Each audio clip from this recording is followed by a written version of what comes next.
let's see, are we live? This thing gives me like 8 different confirmations to press over and over. Are you sure you want to go live? You'll be on YouTube if you press this button. Be careful. We're live. Okay, and we are streaming and recording to YouTube, which is fantastic.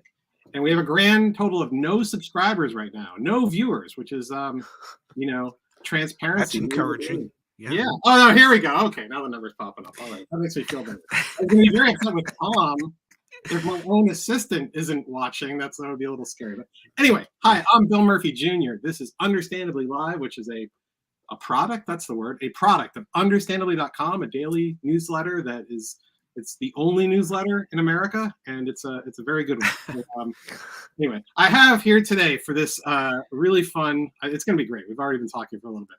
Zach and Ray Chefska, I looked over to make sure I pronounced it right, who are father and son team, co-founders of YAA, which is it's not your Advocate Alliance. Your Advocate Alliance.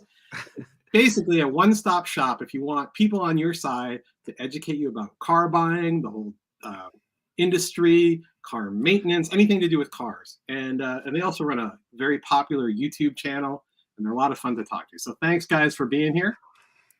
Well, thank you, Bill, for having us. Yeah, thanks, Bill. I appreciate it. This is Zach and I have had a few conversations to set this up, and every one of them has been fun. So the bar is high, and I hope we'll meet up here today. I just want to hear that the bar is open. The bar is open. Not till 3 p.m. Not till 3 p.m. You gotta get to the why don't you guys introduce yourselves a little bit and let us know what YAA is and also how you came to start it. So YAA, your Advocate Alliance, my dad started the business. We started the business, December 2019, started as a YouTube channel. I had this idea as I was still working at my other job at the time. I'd never had an issue buying a car or getting the tires changed or literally anything. And it was because I always texted my dad, called my dad, had him by my side. What'd your dad have to do with it other than the fact that he spent 43 years in the car business? I mean, set it up, young man. We make a good 1-2 team. Yeah. All right, enough. Ray, tell me about yourself. So 43 years. Tell me about it. You were 43 salesman.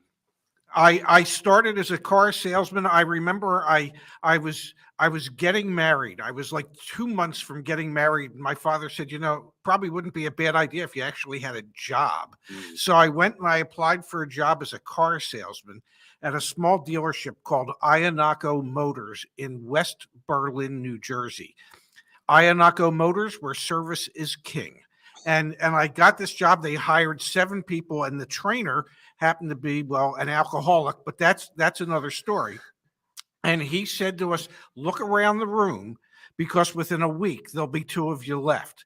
And I looked around that room and I tried to figure out who the other person was going to be. I was wrong, by the way, but I was one of those 2 people that they felt was trainable enough to make it in the car business. So 1977, what brand were you selling? Iannaco Motors was Subaru and Dodge. Okay. Or it might have been Chrysler. I don't know. Sometimes the cars came in, the Chrysler products came in, and on one side it said Chrysler, and the other side of the car it said Dodge. So it could have bbeen both. There might be a small handful, at least somewhere in somebody's farm, of those Subarus still running. I doubt there are many of those Dodges still. I doubt that any of those Subarus are still running. That was back in the day when the spare tire in a Subaru was mounted above the engine, under the hood. And I'm thinking to myself, it doesn't get hot under there at all. By the time you need that spare tire, you think it could be dry rotted at all? I thought it might be. Okay, so you guys team up, and we're going to talk about the industry, and we're going to talk about, I've been kind of fixated on this one article out of the New York Times about, it's a great time to be a car dealer. But why don't you guys just kind of, I don't know, set the scene. If somebody hasn't even thought about buying a car or whatever in a couple of years, they think, hey, I think I'll go check out where things are right now. What are they going to find? The market is entirely different than it was pre-pandemic. Yes. And even that New York Times headline, I hate to say it, but it's kind of off. It's profitable times for dealerships, but it's bad times for everyone in the sense that there's limited inventory. And by limited, I mean half the amount of inventory that there was 2 or 3 years ago in the market right now. And that means that the used vehicles that are making it to sale are rougher and edgier and sketchier. We're seeing I think we're seeing an event, Dad, that you've never seen in your 40 years, and no one could have really predicted. It was multiple black swan events, the pandemic obviously being one of them. Then there were all sorts of supply chain issues caused by the war, by earthquakes, etc.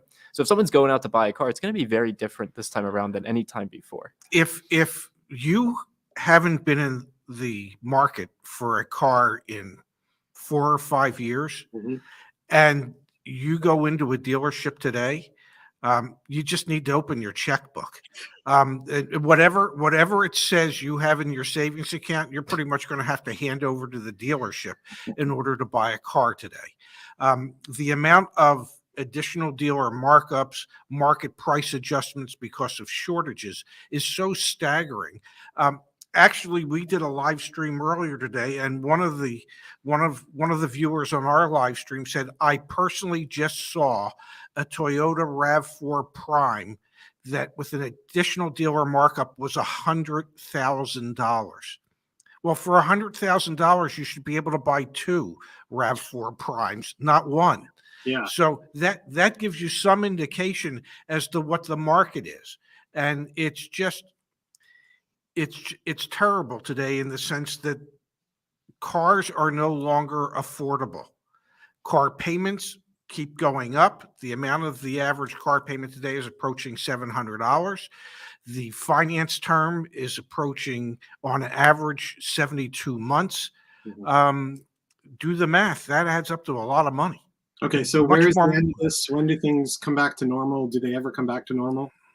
I'm not an economist, but I would say that the next big recession will bring things back to normal, and until that happens, it's just gonna keep going the way it's going. There's also an evolving business model happening, and I think it's worth mentioning. If you're going to buy a new car in the next year, you're going to order it most likely. If you buy a new car that's on a dealer's lot, so one of the assets that we have at YAA that's really incredible, we have our YouTube channel. Great. We have an incredibly engaged community. And so we're privy to thousands of car deals every month. And I'm thinking to Eddie right now, who posted on the community forum. He found a Nissan Kicks on a dealer's lot and he negotiated $8,000 off. You know what his total price was? MSRP plus $550 in crap. So like that's a deal on a car that's on the lot. If you're going to go buy, you're going to order. The reason I bring this up is because the business model is evolving. You'll see the Ford advertisements left and right. Get $1,000 off if you build and order a Ford. And so the experience that you're going to have is going to be different, you know, and I think manufacturers and dealers have also learned that they can charge more and that consumers are willing to pay for it. And so coming full circle here, it may never go back to normal because corporations are learning how to make it more profitable for it to work in this existing environment. And so they're probably going to continue to do that. In January, Bill, a report came out that 82 or 83% of all people who bought new cars in January paid over manufacturer's suggested retail price for the privilege to buy them. And that comes from Cox Automotive. So that's legit.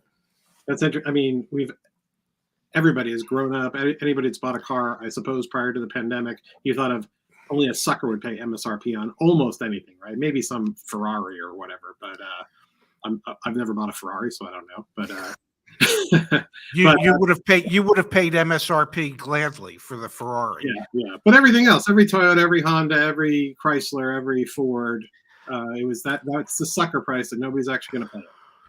4 years ago, when I was managing a Audi dealership, my Audi factory rep absolutely positively said to me, he said, "You're not going to make profits selling the cars to the customer.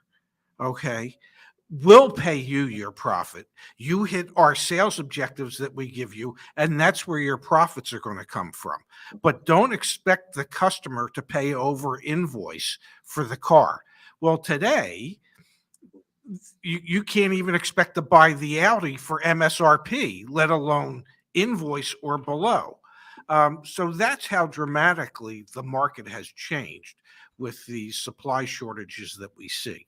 Now, tell me a little bit about the haves and have-nots, if you will. I had some commenters when I said we were going to do this today. We had one reader who said, "Look, I work in a dealership, and we're not all making money hand over fist." And then the other side, we were talking before about this Napleton group and some others that are, trying to think how I do this without libeling anybody, but accused of and winding up paying fines over some bad actions. Let's put it that way. Can you expand on that a little bit about the haves and have-nots and the white hats and the black hats and that type of thing? Well, my mind immediately jumps to, and you're right, Bill, to be careful about the Napleton stuff. If anyone's watching this and you're not familiar, Google search FTC Napleton and the press release will come up. $10 million fine for bogus fees and for discriminating against their customers. You know, what comes to my mind immediately is Cox Automotive also puts out data, not just about buying cars, but about repairing and servicing vehicles as well. And so this notion or idea that dealerships are not making money, I wouldn't be surprised if there are staff at dealerships who are not getting compensated more relative to the amount of money that dealerships are making. The New York Times article that I know you've read that talks about a 3x jump in a Toyota dealer's profits as a result of what's happened. The average service ticket at a dealership has eclipsed $500 for the first time ever. And that's a function of part shortages, labor shortages, et cetera, but just increasing rates across the board. And one of the other assets that we have as a result of YAA is access to people that are in the industry and that also want to bring information symmetry to the consumer. We did an interview with a gentleman named Ahmed, AMD. He has a great YouTube channel called The Car Care Nut. He's a mechanic. He's incredible. He works at a Toyota dealership and he's telling us left and right, labor rates, everything's going up. Consummate pay, not going up. And so I think this idea that corporations don't find ways to take advantage of situations that are challenging for consumers is a little naive. Like they do, and they are. And that's why we built YAA, is we're here to help you find the people who aren't taking advantage of that and help equip you to go into, I'll say, battle, because that's kind of what it is right nowadays. We launched dealership reviews, Dad. We got nearly 1,000 dealership reviews. And you read some of the stuff that people are telling us about what they experience. It's, well, if you buy the extended warranty, I'll take your interest rate down. Go get out of here. That's BS. That's illegal. But it happens every single day. Yeah. Yes, every day. And I can tell you, you know, for those out there who say, well, not every dealership's making money hand over fist. Yeah, I'm sure there's a few that aren't. But in my 43 years in the business, as recently as 4 years ago, if a dealership retained 1%, that made it to the bottom line. So if they did $100 million in sales, in revenue, they made $1 million. Okay, that number today is closer to 4 to 4.5%. Okay. So you can't tell if a dealership isn't making money, it's being mismanaged. Yeah. Okay, there's the reason that it's not making money. Now, if it's an independent used car dealership or used car lot, yes, they could have difficulty making money because it's difficult for them to find inventory without having to overpay dramatically for it. Wholesale prices at the auctions have gone up. What was last year? It was up 50%. Yes, not retail, but wholesale prices. And so far this year, they've come down the past 2 months, but they were up in January. Actually, Bill, sorry, this is what we do. So if you want to cut us off, you cut us off. No, it's funny. It's like I want to ask you about this stuff. I want to ask you about EVs and all this sort of thing. But questions pop to mind, and sometimes I'm like, let's just go with it. And I have one for you, Ray, which is, you were in that side of the industry. You're still in the auto industry, but you were in that industry for 43 years. My question is, what did you like about it to keep you there for 43 years? It allowed me to make a nice enough living that I could provide for my family. Okay. That's what I liked about it. As I used to say to potential sales candidates, why should I bet on you that I'll be able to provide my wife and children with all the things that they want, that they don't even know they want them yet? Okay. And so that's what the automobile business did for me. It allowed me to make enough money so that if it was the summer and we were living in Phoenix, Arizona at that time, and we wanted to go to San Diego to get a break from the heat for a week, we could. Okay. there were many things that I hated about the automobile business. The hours, it was so time consuming. Uh, One of the stats that I remember is that a typical sales manager, life expectancy for a sales manager was like 52 or 53. I'll be 71 next month. The reason I made it is because I took it seriously, but I didn't take it so seriously that I couldn't figure out how to have fun doing it. Is it just an But the incredibly stressful job? Is that why you have a life oh my expectancy God, yeah, of ages? yeah. I mean, between the owner beating you up every day, well, we need to sell more cars and we need to make more money, Yeah. and the salespeople and the customers beating you up. Yeah, and you have goals, sales goals, and objectives, and then you're talking about mechanical machines, and there's always issues and stuff breaks, and I was like a fireman trying to put out fires 12 to 14 hours a day. Yeah, that takes a toll on you. Wow. Bill, this is why I actually wanted to start YA. I never saw my dad growing up, and I resented him for that. We have a great relationship now. It's incredible. I love him very much. I realized it was around the time that I quit my job, and my mom had passed away, and my dad had just retired. And I realized I shouldn't be resentful towards my dad. I should be resentful towards this industry. And I still am resentful towards the industry. This industry is so archaic, and it's predicated on hiding information from consumers so that you can then hold more gross profit, so that you can make more money, so that you can take us to San Diego. Okay, well, the incentives are all screwed up. So my objective here with YA, it's going to take us probably decades, is get this industry into the 21st century. There shouldn't be the third largest industry in the United States that's tied towards incentive misalignment. That's BS. That's stupid. It's holding us back. How much of so these are great answers, and I do want to get the EVs. I want to get the EVs. Anyway, so my perception has always been one of the biggest. So let me start this way. I started my career as a newspaper reporter in New Haven, Connecticut, covering the suburbs around New Haven.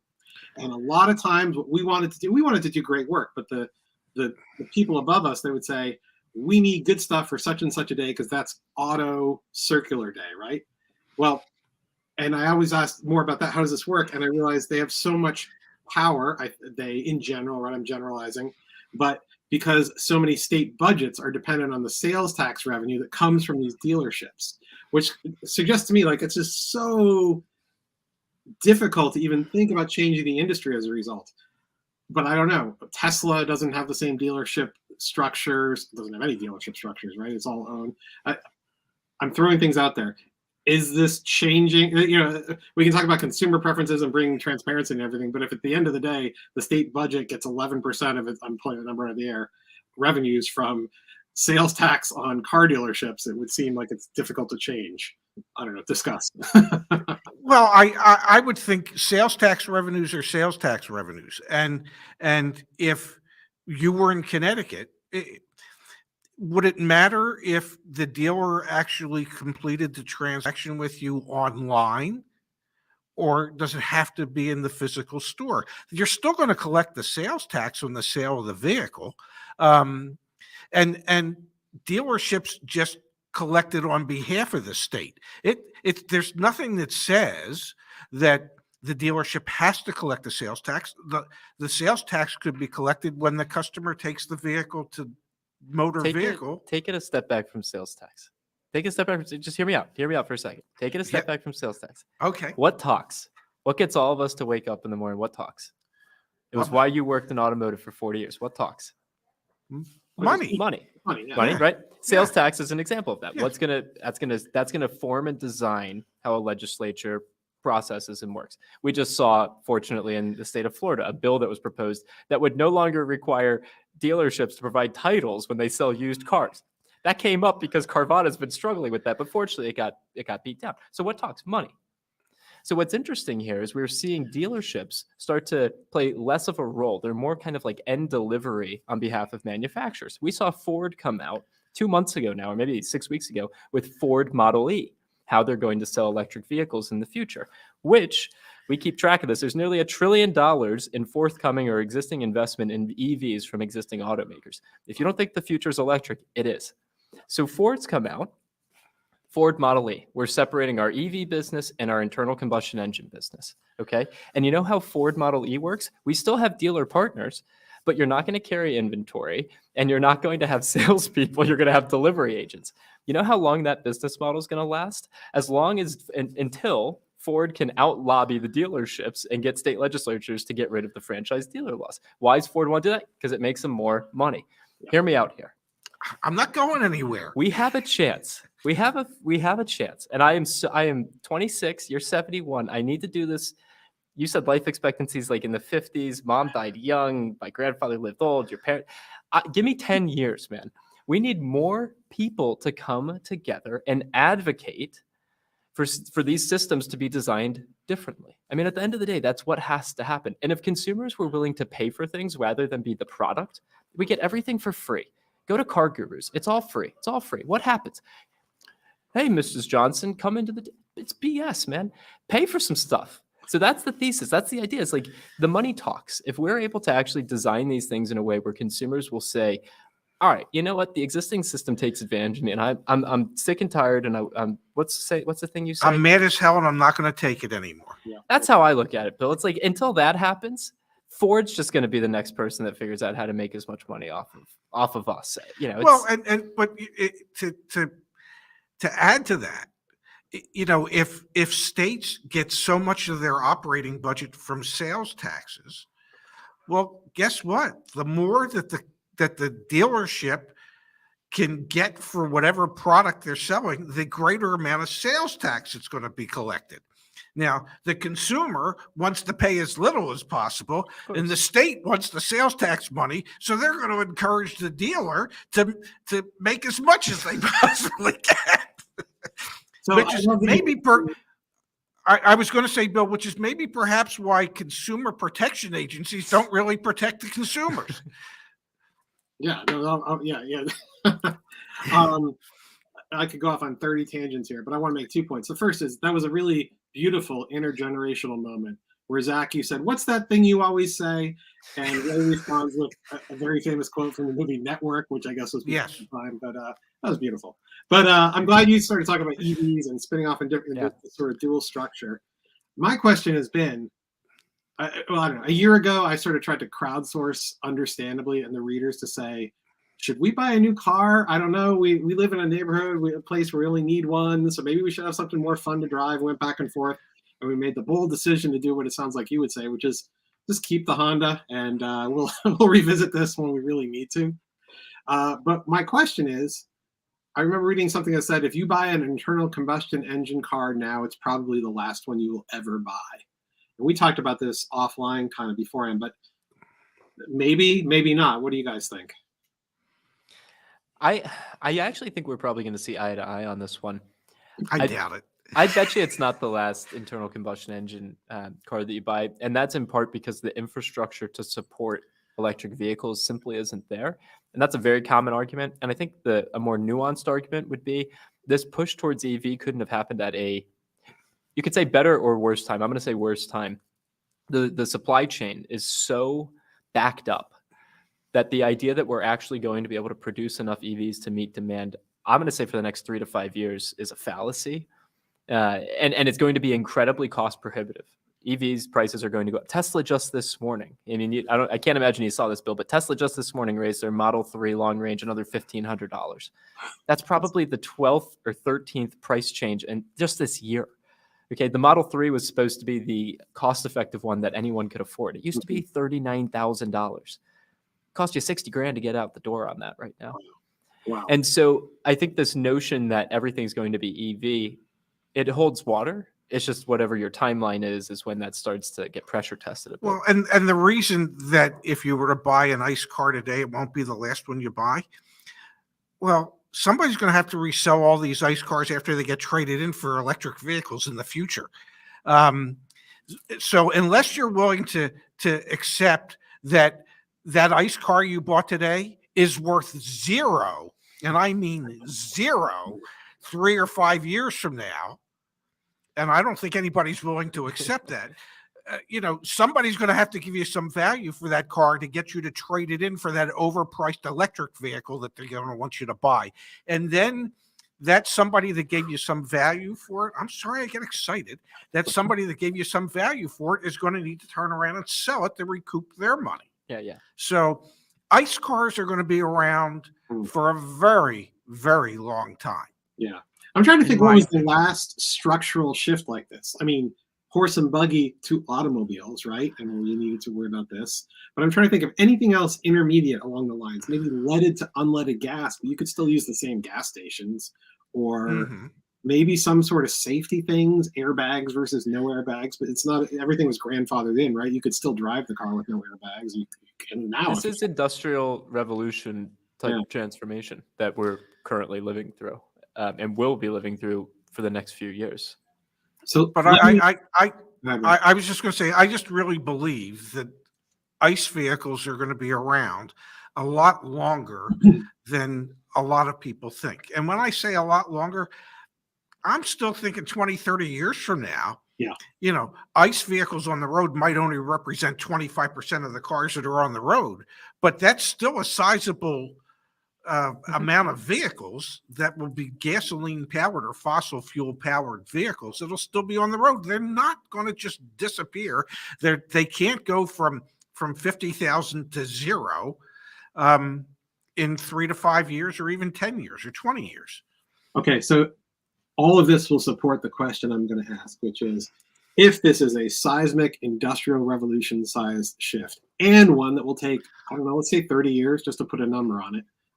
The question is, and certainly nobody's asked me, not that they should, right? But is it the right thing to be doing? In other words, we had a commenter ask today, trick question for you. If I took my 2004 Suburban, I think was the example she used, and said from its inception, from whatever materials were mined and created to build this car through all the fossil fuels it will use over its 20-year life, and compare that to pull out a Tesla Model 3 today, which one is more green in the long run?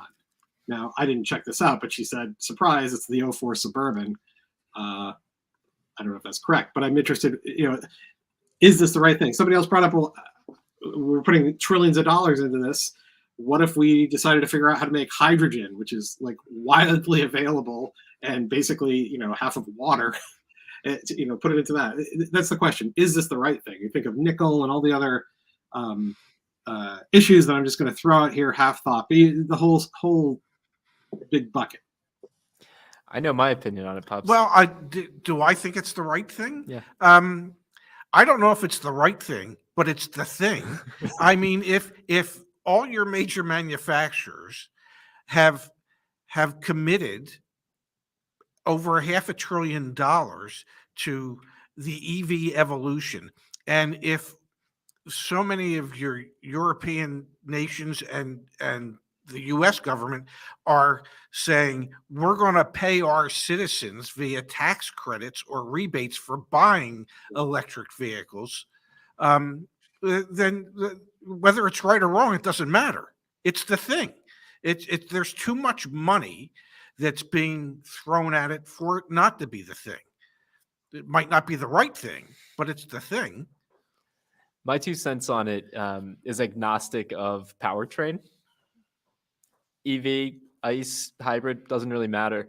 I think the baked-in inefficiency of how this whole industry works will be more environmentally beneficial. If and that might sound foolish, but if you start to think about how archaic it all is, and if you were to just make it more efficient, I mean, there's truly tens of millions, hundreds of billions of hours that would come back to humanity that wouldn't be spent sitting in an ICE or an EV car driving somewhere, to get to work. I mean, there's just so much, and we don't realize quite how ingrained auto is in our lives. And it, of course, depends on where you live. If you're in a major metropolitan area, you probably could care less about cars, except for the fact that they impede your walking or biking. Can I ask you a question?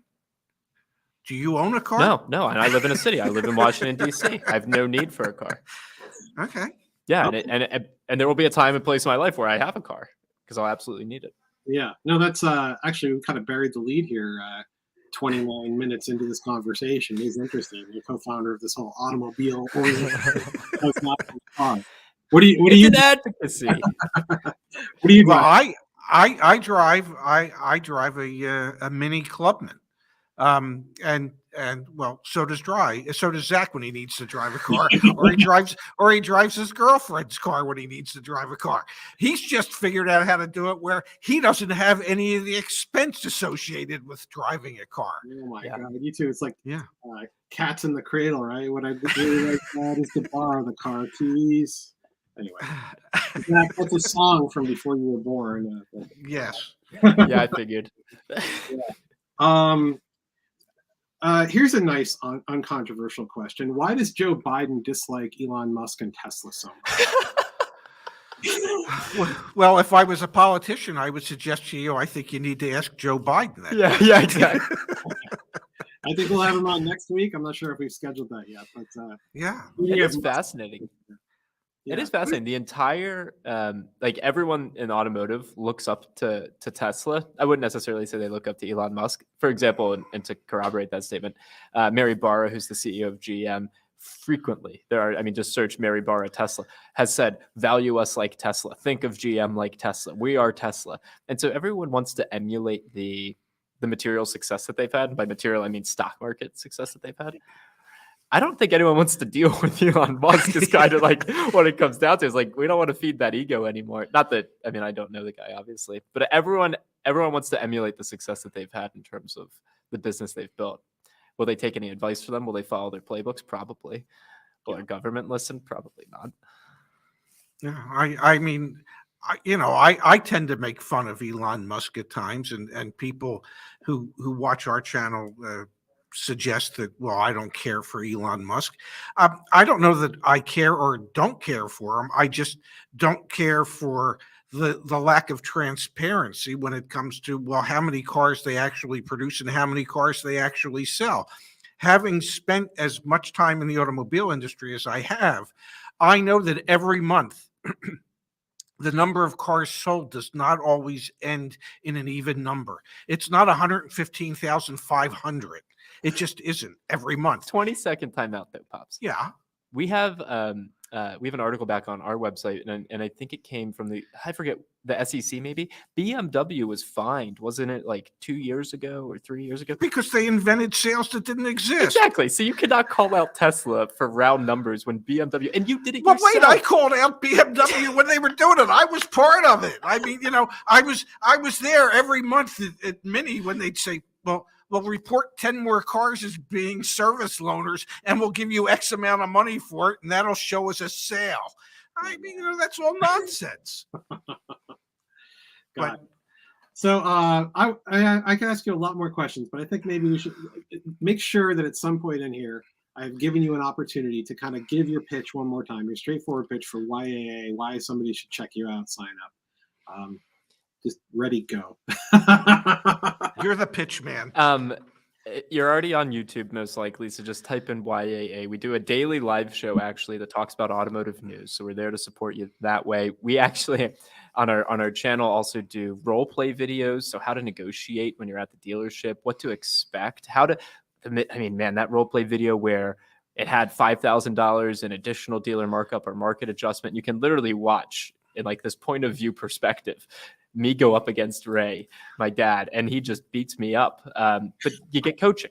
And then if you become a member, if you join our website, there's all the different tools and resources that you would expect to find elsewhere from us. And the reason that you should think about getting them from us instead of somewhere else is you're not the product. You're not we're not selling your data. Like you can get a trade-in or a vehicle valuation from us. You know what happens? Nothing. You just get the information. You just get the information. Like it's really this crazy concept. You can search our car listings. You know what happens there? You click a get started button and you get email templates to use to start talking to the dealership. There's no lead gen. Yeah. So our whole shtick, our whole thing is play the long game and actually try and provide value to people. And to date, we've had over 100,000 members join YAA. We've got tens of thousands of people that follow us on our community forum, which is super engaged and active. So that's the pitch. That's the shtick. It's like, you want to actually be treated fairly, come be treated fairly with us. It's interesting. A quick story. I think it's funny, and I just realized it's relevant. I have a couple of different Google Voice numbers that I've used for things over the years. And one I used kind of as a spam catcher email thing, right? And in part, it was for when you go on and you get these quotes for cars. And I'm like, I just want to see what it costs. Well, I'd forgotten about this, and I was going to repurpose it. I'm going to use it actually for something else for Understandably. I'll talk about that later. But so I went in and listened to these voicemails, and I felt so bad because there were hundreds and hundreds of voicemails going back several years from every time I've ever thought of, like, I wonder what it would cost for this car. I thought I had said it so that it would not let them leave a voicemail. But I just feel bad thinking person after person sitting in some car dealership calling cold and not realizing it's going to nobody. But I'm sure that it's a lot more going to nobody.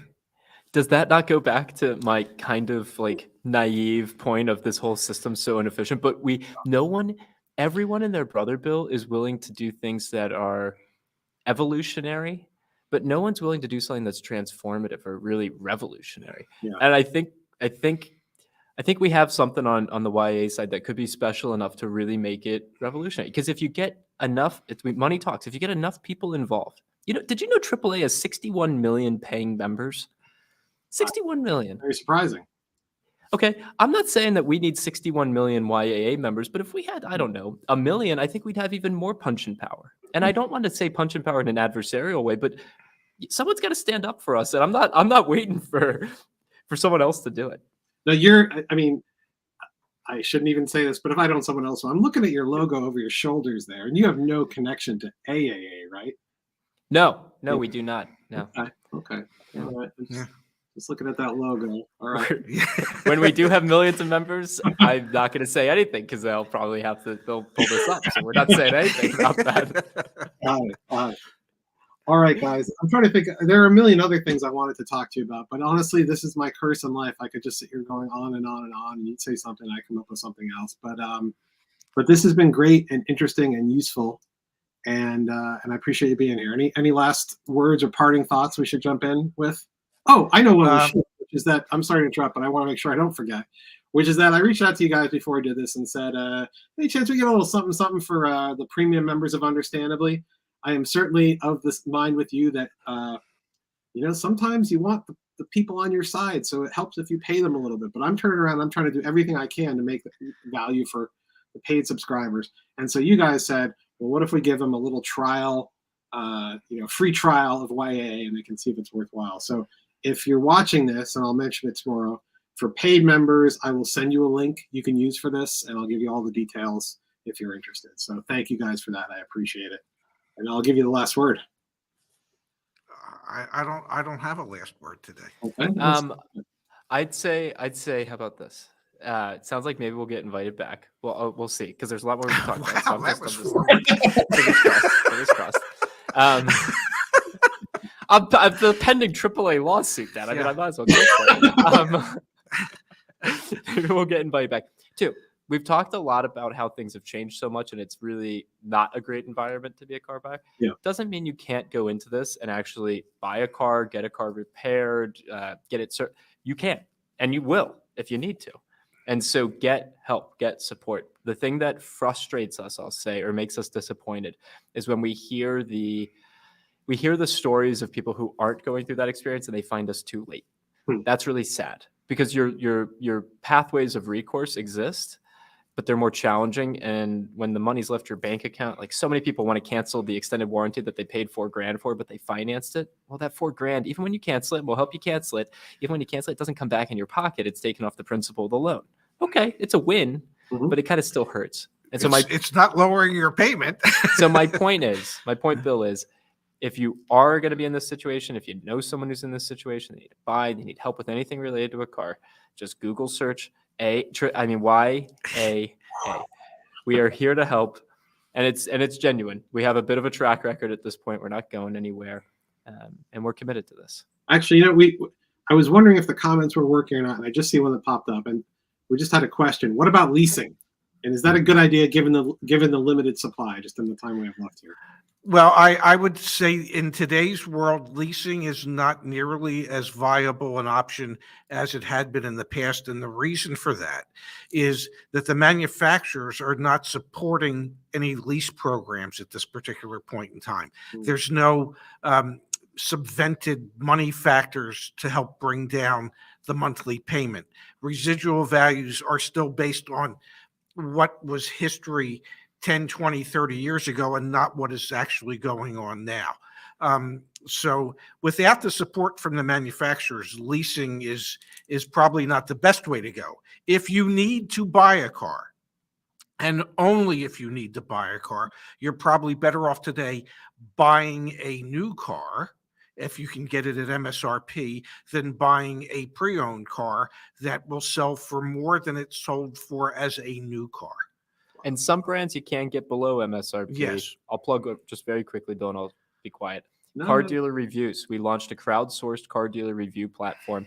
Over 900 reviews in a week. I am thrilled by that. And we ask people, what dealership did you buy from? New, used, or did you not buy and you just went and checked it out?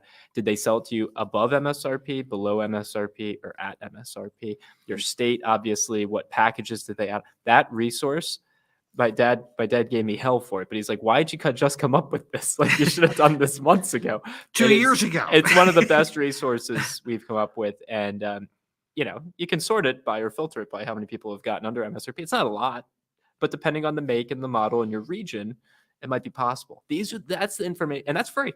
Yeah. Not paid wall. There's no email capture. Like, it's free. It's like just being aware of that can help you not get taken advantage of, because it's not like the dealership's going to say, hey, you want this for 2% under MSRP. No, they're going to try and tell you there's a $10,000 market adjustment, because why not? Yeah. Excellent. Well, all right. Well, thank you guys both for coming. It's funny. I'm so bad at this sometimes. The number of videos I've done where I forgot at the end to say, by the way, if you just joined in, this is understandably.com. I'm Bill Murphy Jr. All these things you would think anybody would remember to do, but I've forgotten to. So if you want more of this, understandably.com, sign up. We do these videos once in a while. I appreciate everybody that's become a premium member. Thank you very much. And, you know, Zach and Ray, thanks guys for being here. I'm sure we will do it again. And I appreciate it. Yes. Now things will start happening. Thanks for having us, Bill. Yeah, Bill, thank you so much for allowing us to be a part of the show today. Okay. Thank you both. Have a great day. Thanks to everybody for watching. There we go. Bye, guys.